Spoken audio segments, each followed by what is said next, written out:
Levante las manos al cielo, de ahí viene su bendición. Y vos viniste esta mañana porque necesitas a Dios, obrando poderosamente en tu vida, transformando lo que el mundo no puede ni el hombre puede, pero en Dios todo es posible. Padre, gracias por este encuentro esta mañana. Estamos aquí porque tu gracia nos ha permitido llegar, porque nos convocaste. Estamos aquí, Señor, porque te necesitamos. Estamos aquí para alabarte. Vengo, Señor, con mi corazón abierto para escuchar tu voz, tu palabra, que esa palabra que es viva y eficaz entre en mi alma. Transforme lo que tiene que transformar. Haga la obra para lo cual fue declarada. Lo pido en el nombre de Jesús. Si alguno estuviera aquí con angustia, con tristeza, con amargura de espíritu, tu fuego, tu presencia poderosa lo levante. Si alguno está aquí con enfermedades, con luchas en la salud, Señor, obra poderoso entre nosotros. Trae tu bendición, sana los cuerpos enfermos, Dios, en el nombre de Jesús.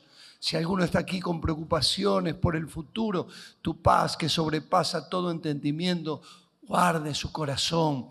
En el nombre de Jesús, amén y amén. Por favor, ahora sí, tomen asiento. Quería compartir con ustedes este mensaje. Tiene que ver con la realidad que a veces percibo en muchos cristianos. Porque si hay algo claro que todos tenemos aquí, porque veo que se sabían las canciones que yo no sabía, o sea que ustedes ya vienen acá, no es la primera vez que están. ¿Vos venís de chiquita? ¿Vos ibas ya de chiquita? Claro. Me parecía, claro. Sí. Y hablo con gente que está caminando hace rato en el Evangelio, ¿verdad? Por lo menos algunos. Algunos de ustedes hace más de un año que están caminando con Cristo, ya entienden un poquito. Algunos hace, qué sé yo, como yo ya me olvidé, no quiero decir cuánto, pero hace como 50, que camino con el Señor. ¿Lo veo a Ricardo? Bueno, yo te conozco de cuando... ¿Eso para mí? ¿Acá? Cuando cantaba estos coritos en la campaña Anacondia, ¿o no? ¿Te olvidaste ya? Ah, pensé que...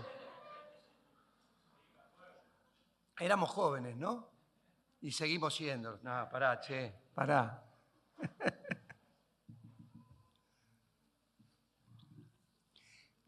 Pero todos tenemos algo claro, que el Evangelio que predicamos, el Evangelio tiene poder. El Evangelio es poder de Dios para la transformación, para todo aquel que cree. ¿Usted cree esto que yo estoy diciendo? ¿De verdad lo cree? ¿En serio me está hablando? ¿Usted cree que el Evangelio que predicamos es poderoso? ¿Tiene en sí poder? Bueno, ¿poder para qué? Para cambiar las vidas. Poder para manifestar el propósito de Dios. Mire, Marcos capítulo 1, yo voy a citar algunos versículos, a lo mejor me pueden seguir. Marcos capítulo 1, versículo 14 y 15 dice: después que Juan fue encarcelado, Jesús vino de Galilea predicando el evangelio del reino de Dios. ¿Qué evangelio predicaba? El evangelio del reino. Diciendo: el tiempo se ha cumplido y el reino de Dios se ha acercado. Arrepentíos y creed en el evangelio. Lucas capítulo 8, versículo 1 dice: aconteció después que Jesús iba por todas las ciudades y aldeas, predicando y anunciando el evangelio del reino de Dios, y los 12 iban con él. Jesús aparece, irrumpe en la historia humana, y como leímos en estos versículos, Jesús aparece hablando de algo, hablando de que hay un reino de Dios. Ese reino de Dios que al hombre le parecía ajeno, de repente ese reino de Dios está aquí con nosotros. Y ese reino tiene una demanda: arrepiéntanse y vuélvanse a Dios. Jesús iba por todos lados anunciando esta verdad. Hay un reino, hay un reino. Y Jesús predicó el evangelio del reino. ¿Y qué es el evangelio del reino sino el anuncio de que el rey ha llegado? Ha llegado en la persona de Cristo. Que este reino ha sido inaugurado en este tiempo presente, pero que hay una promesa de cumplimiento pleno y espectacular desde el reino futuro que ha de establecerse entre nosotros. El evangelio del reino es el anuncio maravilloso de que el reino de Dios, este reino espiritual, ha amanecido en esta comunidad del nuevo pacto y continúa avanzando sobre las tinieblas a pesar de las dificultades que enfrenta, a pesar de las adversidades, de las fuerzas opositoras de la maldad que pretenden que no avance, pero no hay nada que pueda parar a Cristo. Cristo vuelve pronto. Su venida está a las puertas. Y este mensaje del reino se basa en algunas premisas. Jesús estuvo explicándonos quiénes pueden entrar a este reino. Nos estuvo contando a lo largo de todos los evangelios no solamente quién puede entrar, sino quién está apto para este reino. ¿Quiénes son los herederos de este reino? ¿Cómo es este reino? ¿Qué resultado produce en aquellos que viven en él? ¿Y cómo se ha de manifestar plenamente? Ahora, cuando hablamos de reino, hoy se usa bastante esta palabra en el mundo evangélico, pero cuando hablamos de reino y de gobierno, mire, cuando uno habla de gobierno, sáquelo al reino de los cielos y piensa en gobierno, uno piensa inmediatamente en el poder. ¿Por qué hay tanto interés en acercarse al gobierno? Porque el que está cerca del gobierno, o el que está en el gobierno, maneja poder. Poder. Ahora, cuando pensamos en el reino de Dios que se ha manifestado en Jesucristo, no podemos escindirlo de el poder. Este poder claramente se manifiesta en Jesucristo. Cristo no podía dejar de ser quien era. Él era, mire, quiero citar el texto de Colosenses que nos explica, porque algunos le bajan el precio a Jesucristo. Algunos dicen es un buen profeta, es un gran maestro, es el esperado. Sí, todo eso puede ser, pero dice Colosenses capítulo 1, versículo 15, que Él es la imagen del Dios invisible, el primogénito de toda creación. Porque en Él, ¿en quién? En Cristo, fueron creadas todas las cosas.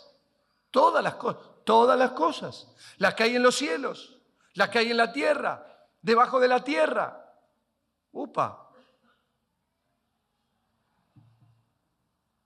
Las visibles, las invisibles, sean tronos, sean dominios, sean principados, sean potestades. Todo, cuando digo todo, la palabra dice, no alguna cosa excepta, todo fue creado por Él, por medio de Él y para Él. Qué lindo, me saludó un hermano hace un rato y me dijo, qué lindo, porque era necesario que Cristo fuera al cielo, porque enviaría su Espíritu. Y le digo, sí, ese Espíritu es para recordarnos a Él. El Espíritu Santo está operando entre nosotros para llevarnos a Cristo. El Espíritu Santo está aquí esta mañana para que abras tu corazón a Él, porque todo es para Él. Y Él es antes de todas las cosas. Y Él es la cabeza de esta iglesia. Por cuanto agradó al Padre que en Él habitase. Mire esto. que en él habitase toda la plenitud y por medio de él reconciliar consigo todas las cosas, así las que están en la tierra como las que están en los cielos, haciendo la paz mediante la sangre de Jesús. Jesús, cuando irrumpe, el Eterno irrumpe en nuestra temporalidad, no manifiesta sino lo que es Él. ¿Y qué hay en Él? Hay toda la plenitud de Dios. ¿Y qué hay en Él? Y en su reino hay poder. Por eso que este principio de señales, cuando transformó el agua en vino, hizo Jesús en Caná de Galilea, manifestó su gloria, manifestó lo que era, y sus discípulos creyeron en Él. Estando en Jerusalén en la fiesta de la Pascua, muchos creyeron en su nombre, viendo las señales que Él hacía. Este evangelio es poder. Ahora, ese poder que está en el reino de Dios, que está en Cristo, que no hay nada comparable con Él, ese poder y esa autoridad ha sido dada a su iglesia, a sus discípulos. ¿Hay discípulos del Señor aquí? ¿Hay alguno que lo está siguiendo a Cristo? No solamente hemos creído, sino que lo hemos seguido. Y dice que Lucas capítulo 9, versículo 2, dice que los envió a predicar, ¿qué cosa? El reino de Dios y a sanar los enfermos. ¿Y de dónde sacan? ¿Que eran médicos? No, en ellos estaba el poder de Dios. Lucas 10, 19 dice este empoderamiento que hace el Señor de sus seguidores. Les dice: he aquí os doy potestad de hollar serpientes y escorpiones, y sobre toda fuerza del enemigo, y nada os dañará. ¡Wow! ¿No será mucho, pastor? Es lo que Cristo trae en su reino. Autoridad sobre la serpiente. Hay serpiente y no hablo de su suegra. No, che. Vamos, no sea atrevido. Yo tengo una suegra hermosa. Fara la conoce. No, es única, ¿o no, Farita? Así que no hablamos de suegras. Hablamos de las fuerzas espirituales de maldad. Dice serpientes, escorpiones y toda fuerza del enemigo, y nada dañará. ¿Cuántos saben de lo que estamos aquí? Que somos seguidores del Señor Jesús. Que Satanás está vencido, que no puede con tu vida. ¿Vos sos consciente de ese poder que hay en vos? De que ninguna fuerza del enemigo te va a dañar. Ay, pero yo tengo miedo. Ay, no sé si voy a poder. ¿Y por qué? Y hay tanta oposición, hay tanta dificultad. Hermanos, el Señor les promete a sus discípulos que los envía, que les da toda autoridad. Usted tiene autoridad sobre las fuerzas espirituales de maldad. No porque usted es D'Artagnan, sino porque usted tiene el poder de Dios habitando en usted. Cristo por la fe habita en nuestros corazones y este evangelio es poder de Dios. Bueno, tal vez no me cree, pero créale a la palabra. Hechos capítulo 1, versículo 8 dice a sus discípulos, y después Pedro lo extiende más allá, porque Pedro explica que eso es para todos los que crean, para los que cuantos el Señor llame. Y Hechos 1:8 les dice a los discípulos: quédense, porque van a recibir, ¿qué van a recibir? No le escuché. Poder. ¿Qué va a recibir? Cuando haya venido sobre vosotros el Espíritu Santo. ¿Y para qué ese poder? Y ahora me van a ser testigos. ¿Testigos de quién? De Jesús. En toda Judea, en Samaria y hasta lo último de la tierra. Yo me entusiasmo cuando veo el Evangelio. Cuando miro lo que Dios hace.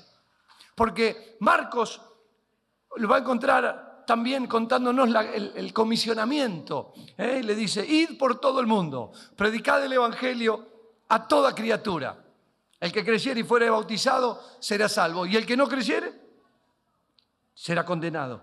Y estas señales seguirán a los que creen. En mi nombre echarán fuera demonios, hablarán nuevas lenguas, tomarán en las manos serpientes, y el que si bebiere cosa mortífera no les hará daño. Sobre los enfermos pondrán sus manos y sanarán. ¿Qué es esto? Manifestación del poder del reino de Dios en la predicación del Evangelio.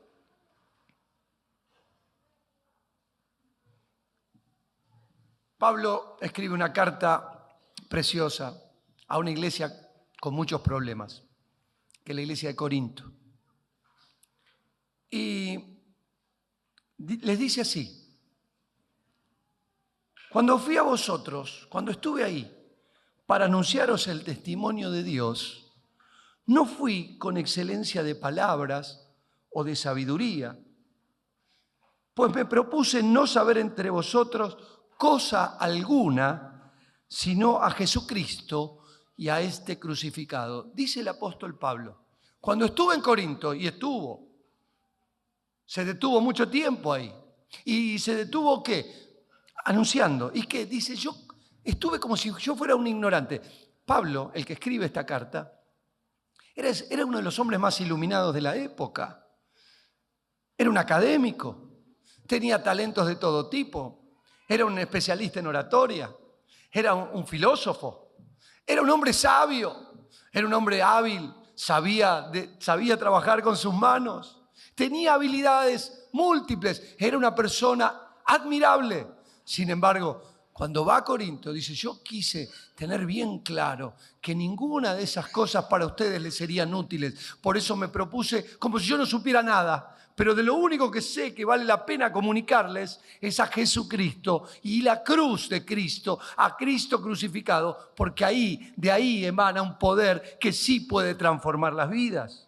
Estuve con vosotros con debilidad, con mucho temor y temblor. Y ni mi palabra ni mi predicación fue con palabras persuasivas de humana sabiduría, sino con demostración del Espíritu y de poder, para que vuestra fe no esté fundada en la sabiduría de los hombres, sino nuestra fe está fundada en el poder de Dios. Hermanos, este evangelio no es poca cosa. Este evangelio es lo más grande que hay. No hay nada en el universo comparable con la cruz de Cristo que anunciamos, porque este evangelio es poderoso para transformar las vidas. Pablo le escribe a los romanos y le dice, por eso no me avergüenzo del evangelio, porque es poder de Dios para la salvación a todo aquel que cree. Aleluya, gloria a Dios. Yo tengo ganas de alabar al Señor, porque hay poder aquí, hermanos. Ese poder se empieza a manifestar en cada uno de nosotros cuando arrepentidos nos volvemos a Dios. Y así le pasó a usted seguramente. Un día dijo, no puedo más, no quiero más esta vida así como está, necesito que algo cambie. Y habrá probado tantas cosas. Habrá intentado antes, habrá ido a la curandera, habrá ido al psicólogo, habrá tratado de tomar pastillas, habrá probado con divertirse, habrá probado con tantas cosas. Pero lo encontró cada vez peor, cada vez más vacío. Y un día reaccionó que hay un Dios que le ama, que envió a su Hijo Jesucristo, que murió en una cruz por nuestros pecados. Y usted dijo, quiero lo que Él tiene para mi vida. Lo dijo y se volvió de sus malos caminos. Dijo, me arrepiento, me entrego. Su mente cambia, obedece. Y ese poder empezó a manifestarse en su vida. Vaya si tendrá poder este evangelio, que nos saca de la muerte. Dice Efesios capítulo 2 que todos nosotros estuvimos muertos en nuestros delitos y pecados. Que ahí andábamos, siguiendo una corriente donde van todos, vamos para allá. No, soy libre, van gritando, mientras lo está llevando la correntada. Yo hago lo que quiero, pero la corriente lo lleva para allá. Yo decido, ¿qué va a decidir? Hay una corriente que te arrastra y te lleva. Seguíamos ahí, seguíamos sin Dios en este mundo. Porque la muerte significa que estábamos con pulso. Usted va al médico y dice, no, pero usted está vivo. Le hace un electro y el corazón late. Pero entendimos claramente que la vida sin Dios es muerte. La desconexión de Dios supone una falta de propósito, de sentido en la vida. Y así estábamos, afectando todas nuestras relaciones porque éramos hijos de ira, lo mismo que los demás. Así que conflicto por todos lados, conflicto con el padre, conflicto con la madre, conflicto con los hijos, con la esposa, con los vecinos, conflicto. ¿Por qué vivimos de conflicto en conflicto? Porque estamos muertos, porque hay muerte espiritual. Y esa desconexión con Dios provoca el desastre de esa muerte que afecta nuestras relaciones, nuestros vínculos.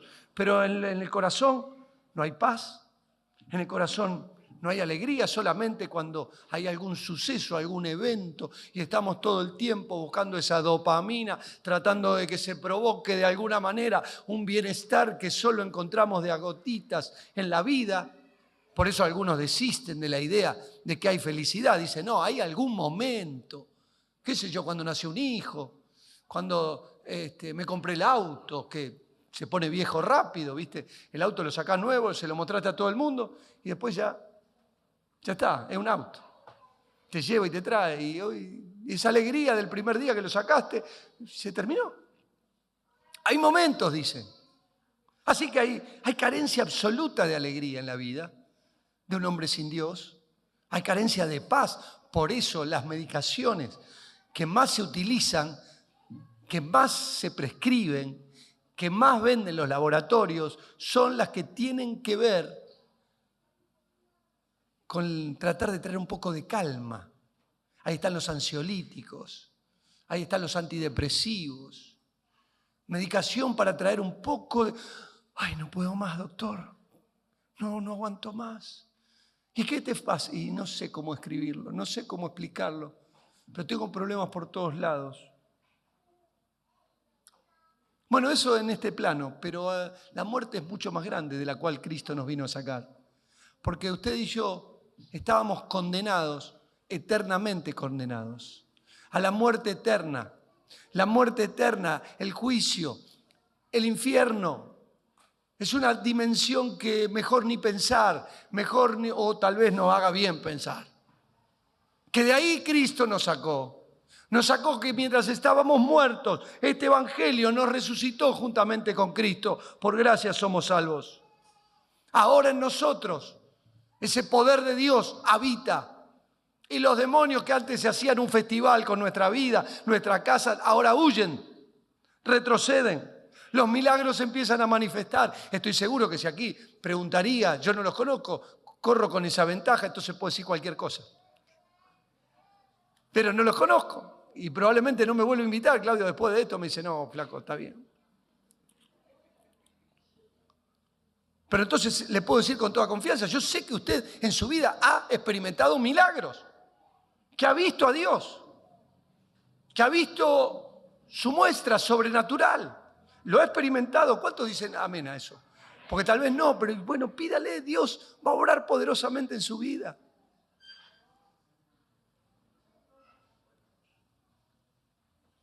Cuando usted viene a Cristo, ese poder no solamente produce la vida, y describí de qué se trata estar muerto, sino que también produce propósito.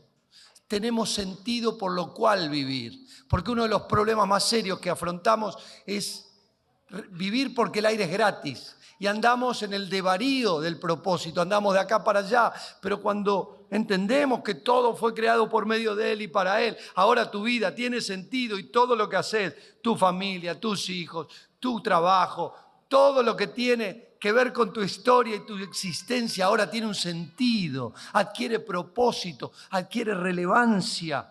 Gloria a Dios por el Evangelio, que es poder de Dios. Pero el mensaje de hoy está apuntado a pensar que algo tan poderoso como lo que estoy tratando de escribir, y me quedé absolutamente corto, pudiéramos estar horas hablando de lo que Dios produce, de lo que Dios hace, del poder que hay en Él. Porque mirá que dice que ese mismo poder que levantó a Jesucristo de los muertos y lo ascendió al cielo, está morando en nuestros corazones. ¡Ah, la fresca! ¡Qué potencia! Un poder que te va a llevar a traspasar los cielos. Señor!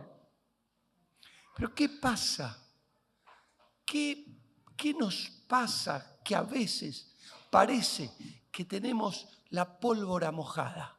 ¿Vieron que la pólvora prende rápido, pero tiene que estar seca? Si vos la pólvora la mojás un poquito, vos le prendés no arranca. ¿Qué pasa que a veces en tu vida ese poder descrito aquí no está evidenciado, no se manifiesta? ¿Qué pasa cuando en vez de poder lo que tenemos es una simulación de vida? Hemos cambiado el poder, la manifestación de esa gloria de Dios, por una vida religiosa, por un andar en comunidad, que me encuentro, me saludo, ¿cómo está? Y tenemos grabado una sonrisa, tenemos un cliché para explicar cómo estamos y hay una sonrisa permanente, todo bien, ¿sabes? Pero la realidad es que cuando vamos a casa sentimos un vacío, sentimos un fastidio, vemos cada vez más lejos ese brillo, esa gloria que alguna vez vivimos y nos hemos terminado acostumbrando y conformando a rituales, a vínculos meramente amistosos entre nosotros en el ámbito de la congregación. Ahora, pero nada de eso manifiesta el poder que necesitamos. Notamos que nuestra familia en vez de estar mejor, está peor. Que a nuestros hijos cada vez les interesa menos el evangelio.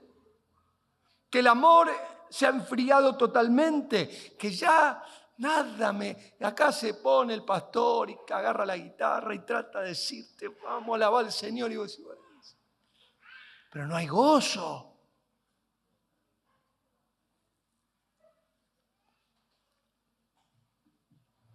Quiero mostrarte un ejemplo que me llama la atención en la Escritura, que es como cuán rápido se puede perder la gloria, el oro, el poder. El pueblo de Israel tuvo un rey extraordinario que fue David, un profeta. Dice Dios de él que tenía el corazón conforme al corazón de Dios. Escribió la gran mayoría de los salmos que tenemos en nuestras Biblias. Y Dios lo bendijo. Es un hombre como usted y como yo, con todos los problemas que no están escondidos en la palabra de Dios, porque gracias a Dios no nos muestra la Escritura superhombre, nos muestra personas de carne y hueso con todos los problemas que nosotros también tenemos. Y eso nos alienta mucho, porque si vemos que en hombre parecido a nosotros, Dios obró poderosamente, en mí también lo va a hacer. Y David no es la excepción. David, un hombre de Dios, pero un hombre como vos y yo. Pero la gloria de Dios se manifestó. Dios le dio victoria, lo puso por rey de Israel, le dio victoria en todos los terrenos y le dio la posibilidad de acumular riquezas. Él le deja a su hijo Salomón un reino establecido, con paz en las fronteras, con mucho oro acumulado y con mucha provisión para la construcción de un templo. Salomón multiplica eso por muchas veces. Por la sabiduría que Dios le da, logra consolidar tal vez el momento más alto en la historia israelita en cuanto a imperio. Fue casi un imperio. Hizo pactos comerciales con todo el mundo y logró un bienestar donde el oro brotaba en ese reino. Pero Salomón termina sus días y termina mal. Y él tiene un hijo. ¿Se acuerda cómo se llama? No, nadie se acuerda. Roboam se llamaba. Roboam. Tiene un hijo. ¿Por qué usted no se acuerda? ¿De David se acordaba, sí o no? Sí, ¿cómo se llama? De Salomón también. Sí, por los proverbios, Salomón. Pero Roboam, ¿quién lo conoce? Roboam no está en la lista de los grandes.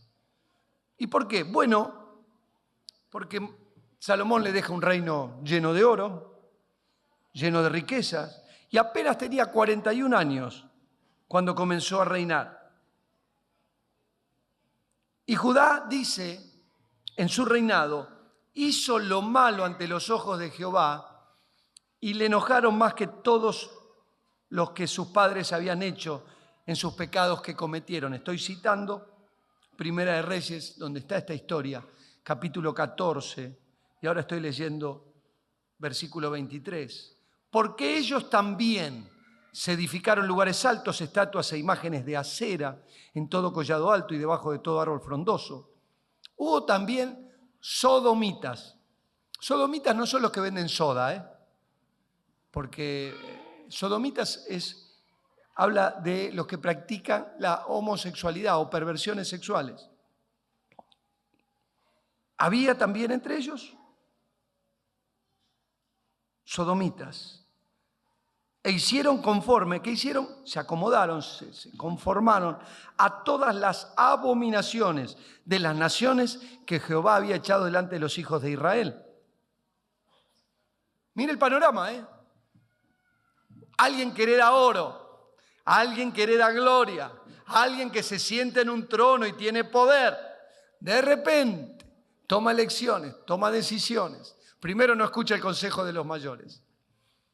Se rodea de gente de baja calaña, de baja estopa. Empieza a caminar y a asimilarse a la cultura que ahí había. Y dice que cometen todos, con avidez, todo tipo de pecados. Ahora los vamos a describir. Pero eso tuvo consecuencias. Dice que al 5.º año, o sea que hacía apenas 5 añitos, nada, 5 añitos, que había comenzado a reinar y que tenía semejante espalda que le habían dejado, subió Sisac, rey de Egipto, contra Jerusalén y tomó los tesoros de la casa de Jehová, los tesoros de la casa real, y los saqueó todo. También se llevó todos los escudos de oro que Salomón había hecho. Y en lugar de ellos hizo el rey Roboam escudos de bronce. Y los dio a los capitanes de la guardia, quienes custodiaban la puerta de la casa real. Cuando el rey entraba a la casa de Jehová, los de la guardia los llevaban y los ponían en la cámara de los de la guardia. Dice que Jehová hizo lo malo ante los ojos de Jehová. ¿Y qué hizo? ¿Qué pasa con el pecado? Enoja a Dios. Estos pecados provocaron el celo de Jehová. Pecados de idolatría. Israel le da la espalda a Dios, que los amaba, que los había redimido, que le había dado un reino estable. Y como una mujer infiel, estos siguieron en el adulterio espiritual. Mire, uno de los principales problemas que empieza a haber en la vida de alguien que tiene la pólvora mojada es que comete adulterio espiritual. ¿Y qué es el adulterio espiritual? Pero pastor, yo adoro solo al Señor. Mire, aquel que tiene en su corazón primero alguna otra cosa que no sea Dios, ya está cometiendo adulterio espiritual. El Señor Jesús dice, si Él no es el primero en tu vida, Él no es. El que no es capaz de renunciar a todo para seguir a Cristo, no está siguiéndolo. Hubo también en la tierra, dice, sodomitas, perversiones sexuales.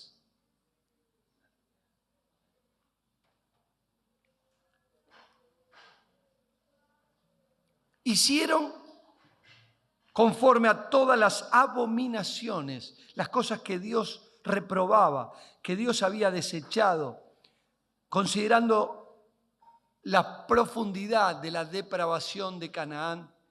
Podemos pensar que no solamente se involucraron en la idolatría, sino también en los sacrificios humanos. Especialmente dedicaban niños a los dioses, a Moloc, sacrificaban hijos. Ahí podríamos hablar mucho. De cuántos entregan sus hijos a la cultura de este mundo.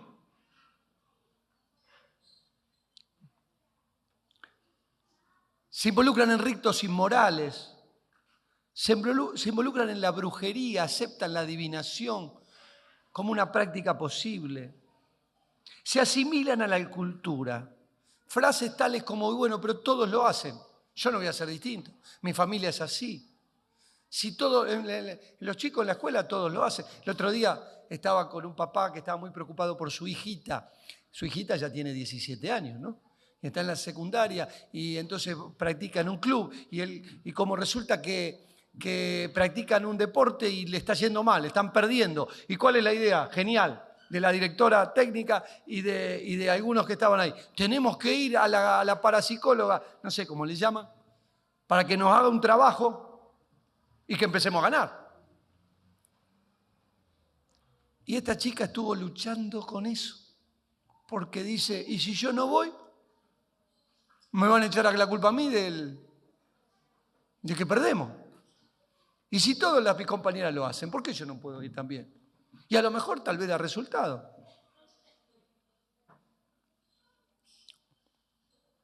Al 5.º año, esto, 5 años, estaba penita ahí cerca, ahí cerquita, 5 años atrás. Esa nación era próspera, esa nación tenía brillo, venían a ella, venían de todas partes del mundo a admirar lo que había en ella. Pero 5 años después, toda esa gloria se termina cuando empiezan las invasiones y todo lo que entra se lleva algo. Y ahí apareció el rey de Egipto y vació todo. ¿Y qué vació especialmente? El oro. Se llevó lo más precioso. Se llevó los escudos que manifestaba Salomón cuando entraba, brillaba, era un esplendor impresionante, hablaba de la gloria, hablaba de su poderío, hablaba de su riqueza, hablaba de Dios mismo. Tan solo 5 años pasaron. Se llevaron todos los escudos, eran 500 escudos de oros. En lugar de eso, Roboam tuvo una idea brillante. Me quedé sin oro, no importa, algo voy a inventar. Y entonces había un material menos valioso, pero que brilla y es amarillo también. Y dice, vamos a armar lo mismo escudo que nadie se note, que no se note, que por acá pasó el enemigo y arrasó todo. Y entonces se fabricaron escudos de bronce. Y tenía un negro ahí, dale, puliendo para que brille, ¿viste? Porque si no se opaca rápido. Y los exhibía cada vez que entraba en la casa de Jehová. Y lo levantaban. Escudos de bronce. El reemplazo del oro por el bronce es una ilustración perfecta de la decadencia que hubo en los días de Roboam. La dinastía de David era oro. Salomón fue oro, pero ahora Roboam tiene una simulación de brillo.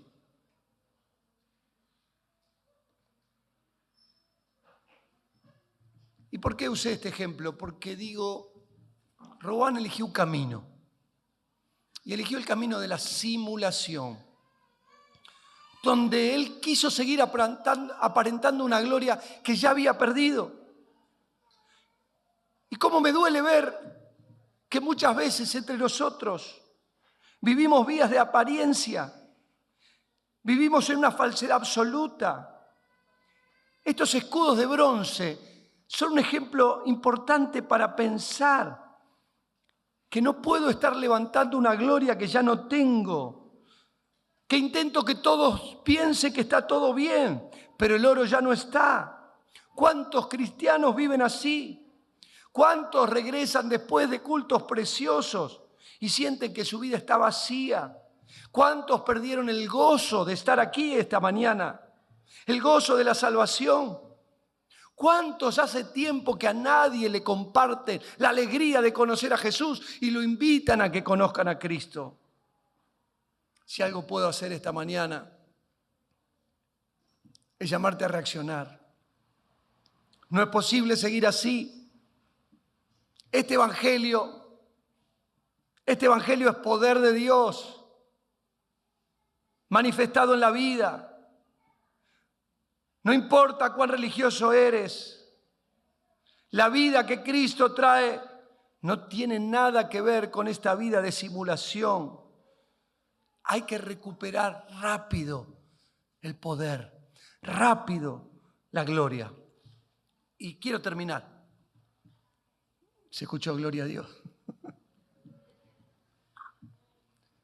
Pero quiero terminar con una historia que está narrada, esta historia es algunos siglos después de Roboam.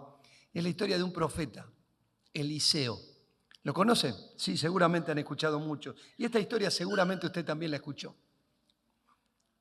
Esta historia está en 2 Reyes, capítulo 6. Voy a leer 7 versículos y aquí vamos a terminar. Dice: los hijos de los profetas dijeron a Eliseo, he aquí el lugar en que moramos contigo, nos es estrecho. Vamos ahora al Jordán, tomemos de allí cada uno una viga y hagamos allí lugar en que habitemos. Y él les dijo, andad. La historia es simple, había una escuela de profetas, había un profeta que era el que lideraba el grupo, llamado Eliseo, el discípulo de Elías, ¿se acuerdan, verdad? Eliseo, Y los profetas le dicen, che, la verdad que estamos medio apretados acá. Estamos durmiendo uno en la cocina, otro en el living. Necesitamos un lugar más amplio. Y uno tuvo la idea, dice, si vamos allá hay un montón de madera, empezamos a cortar árboles, cada uno se trae una viga y armamos una casa más amplia donde podamos tener reuniones más cómodas. Qué lindo, ¿eh? Qué lindo cuando la casa se amplía. ¿Y qué le dijo el profeta? Vayan. Y dijo uno, te rogamos que venga con tus siervos. Y él respondió, yo iré. Son detalles menores, pero vale la pena subrayarlo. Qué lindo es saber que cuando vos vas a hacer algo, no vayas solo, vaya con tu pastor. Vas, pero no vas solo, no vas en un proyecto personal, vas en un proyecto de todos. Cuando Dios te manda a algún lugar, vos ahí vas y no te representás a vos mismo, representás al lugar donde perteneces, al ambiente. Por eso dice, vení con nosotros. Siempre lleve a su pastor con usted, aunque no esté físicamente, porque hay que estar todo el día con Claudio, ¿no? Pero llévelo acá en su corazón, vaya con él. Dice que se fue pues con ellos y cuando llegaron al Jordán empezaron a cortar madera. Cortaban con hacha, ¿no? Y aconteció que mientras uno derribaba un árbol, se le cayó el hacha en el agua. No sé cómo habrá hecho, pero seguramente, estimo, está el mango, ¿no? Pam, pam, pam. Voló, se salió del cabo el metal y voló. Y estaban al lado del río. Y el hacha se le cayó en el agua. Y gritó diciendo, ¡ah, Señor mío, era prestada! El varón de Dios preguntó, ¿dónde se cayó? Y él le mostró el lugar, allá. Entonces el profeta cortó un palo, lo echó allí e hizo flotar el hierro. ¿Cómo? Sí, el hierro flotó. O sea, el hierro no flota, hizo flotar el hierro. Y dijo, tómalo. Y él extendió la mano y lo tomó. Están los profetas, los hijos de los profetas. Están haciendo el servicio. Pero mientras derriban el árbol, se cae el hacha. ¿De dónde se cae? Al agua. Ya no es posible seguir. No hay obra posible sin el hacha. Esa hacha encima es prestada. Esa hacha la tengo que devolver. ¿Cómo es tu vida? ¿Cómo es la vida que has recibido? ¿Cómo es el ministerio que recibiste del Señor? Sin el hacha, sin el Espíritu de Dios, no hay manifestación alguna. No hay árbol que se venga abajo. No hay obra que puedas hacer en tu vida. Sin el poder no hay obra posible. Qué lindo que este profeta no fabricó un hacha de madera ni de plástico, ni fue a la ferretería y le dijo, ¿no tiene un hacha de juguete? No, él gritó, dijo, ¡ah! Se me cayó y encima era prestada. Y Eliseo hace una pregunta que tal vez nos ayude a entender en esta alegoría que estoy usando de esta historia tan rara del hacha que se pierde y el hacha que flota. Porque Eliseo le hace una pregunta, ¿y dónde se te cayó el hacha? ¿A dónde fue? Bueno, él podría haber preguntado, la verdad que no sé, no tengo la menor idea dónde se me cayó. Pero él sabía perfectamente dónde el hacha la había perdido, a dónde se había hundido, dónde cayó. Mire, hay dos caminos posibles en la vida. Uno es entender que esta realidad de pérdida de poder la puedo disfrazar con la simulación de lo que ya no tengo y seguir participando de una comunidad como si nada pasara cuando está todo mal. Y otra posibilidad es de descubrir dónde empezó el problema, a dónde se me cayó, dónde perdí el gozo, dónde perdí las ganas, dónde perdí la efectividad, veo que todo viene para atrás, no hay... ¿Qué está pasando? ¿Dónde empezó? ¿Dónde está el punto? Me recuerda el mensaje a la iglesia de Éfeso, allá en el Apocalipsis, que le dice el Señor, tengo contra ti que has dejado, ¿qué se le cayó? El primer amor. Recuerda entonces de dónde has caído. Anda al lugar ese y volvé a hacer las primeras obras. Arrepiéntete En otras palabras, mira dónde comienza el problema, dónde comenzó el error, dónde es el punto de partida del deterioro. Y la palabra es, volvé a Cristo, arrepentite. ¿Dónde comenzó el problema? ¿Dónde comenzamos a perder el gozo? ¿Dónde empezó a deteriorarse tu casa? ¿A qué le abriste la puerta? ¿Qué dejaste que pase? ¿Y qué diablo permitiste que se instale en el living de tu casa? ¿Dónde empezó el problema? Que algunos creen que ya no pueden recuperar. Ayer estuve en un día muy difícil. Perdón, el viernes. En un día muy difícil. Con mi esposa tuvimos que asistir a la despedida, a la sepultura de una bebita recién nacida, que intentaron reanimarla en la sala de parto y los médicos no pudieron hacer nada. El primer hijo de este matrimonio. Estaban ahí con el corazón roto, pero con la esperanza del reencuentro, porque saben que su hijita, Jazmín, ya está en la presencia del Señor. Y ellos se aferran a Cristo porque dicen, yo también voy a estar ahí y nos vamos a reencontrar. Qué difícil que son esos días. Pero dije, entre los que estaban había una joven que no paraba de llorar, que yo la conozco perfectamente. Es una joven que tomó algunas decisiones muy difíciles hace pocos días. Entre ellas decir, ya no simulo más. Ya no dibujo más una realidad que no tengo. Y entonces, acá está, presento mi renuncia. Prefiero no ser hipócrita y vivir en el pecado. Pero estaba ahí sin poder parar de llorar. Y se acercó a mí, pude hablar un minuto con ella.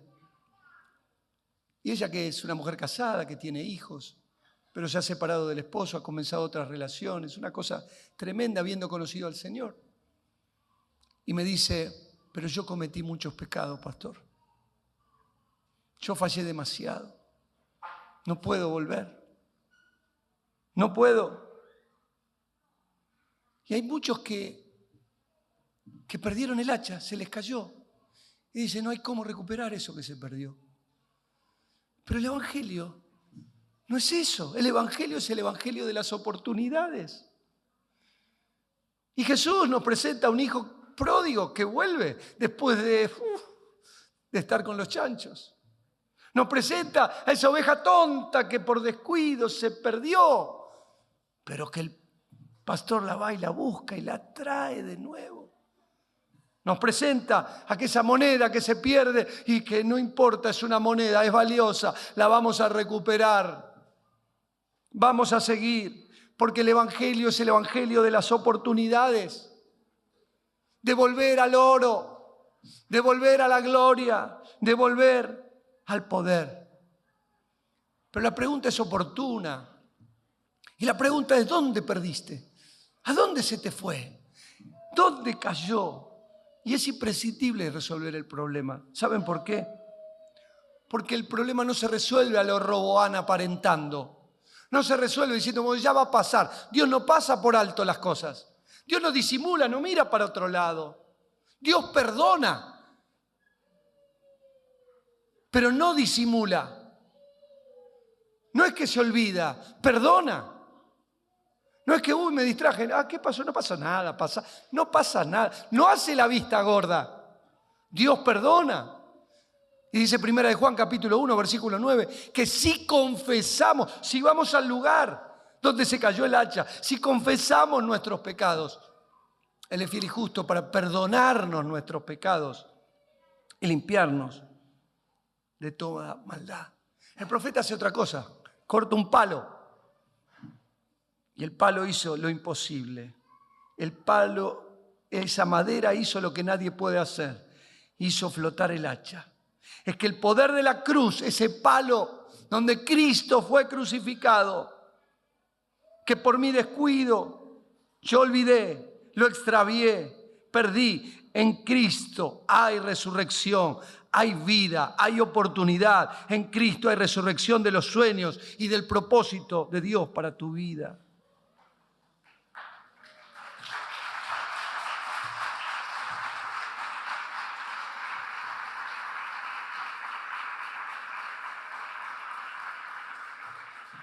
La historia es muy linda porque termina como tiene que terminar esta mañana aquí. Porque esa vida resucita. Ahora le dice, ahora está disponible para vos. ¿Y sabe qué hizo? Se la da. ¿Y sabe qué hace el profetita este? Extiende la mano, dice. Y dice, lo quiero. ¿Y para qué quería el hacha de nuevo? Para seguir hachando, para seguir sirviendo, porque Dios no descarta a nadie, porque Dios no te descartó aunque hayas tropezado, aunque hayas caído, aunque te hayas olvidado. Es día de oportunidad. Lo peor que nos puede pasar no es el tropiezo solamente, es mucho peor la simulación. No se amolde a una vida seca. No se resigne a vivir otro evangelio. Es tiempo de recuperar el oro. Es tiempo de recuperar tu llamado. Es el día donde tenés que ir al punto donde dejé a Dios y lo cambié por una religión vacía y volverte a Él de todo corazón. Porque esta mañana Dios te renueva. Dios es el Dios de las oportunidades. Y yo quisiera que la tomemos todos. Yo quiero también tomarla. Yo lo necesito. Yo quiero el oro en mi vida. Yo quiero el poder de Dios. Yo pienso en mi matrimonio, pienso en mis hijos, pienso en la obra que Dios ha puesto para que haga y digo, yo esta no la hago así. Si yo no estoy en Cristo, si el poder de Dios no habita por la fe en mi corazón, yo no puedo hacer nada. Lo único que veo es el avance de la fuerza del enemigo y yo quiero la gloria de Dios habitando en mi casa. Esa gloria de Dios está disponible hoy. Roboam eligió la simulación. Pero este profetita dijo, ay, ¿cómo lo puedo arreglar? Qué lindo, qué linda figura, es una hermosa figura. Para que la tomemos hoy. Póngase en pie, por favor.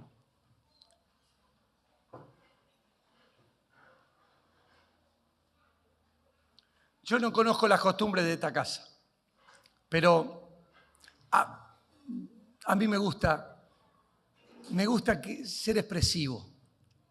Y tal vez usted pueda expresarse. Y como hizo este profetita, dice, ay, Señor, ¿qué hago? Necesito ayuda. Quiero cambiar. Quiero otra vida. Necesito ayuda. Necesito a Cristo. Tal vez haya personas aquí que digan eso conmigo. Y quiero orar con ustedes. Tal vez alguno se pueda adelantar hasta aquí. ¿Se puede hacer eso, Claudio? ¿Sí? Gracias.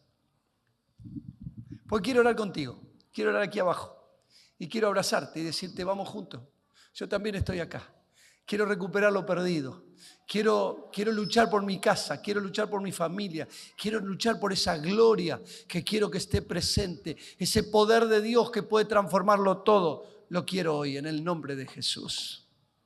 Tal vez haya personas que quieran acompañarme, yo voy a estar aquí.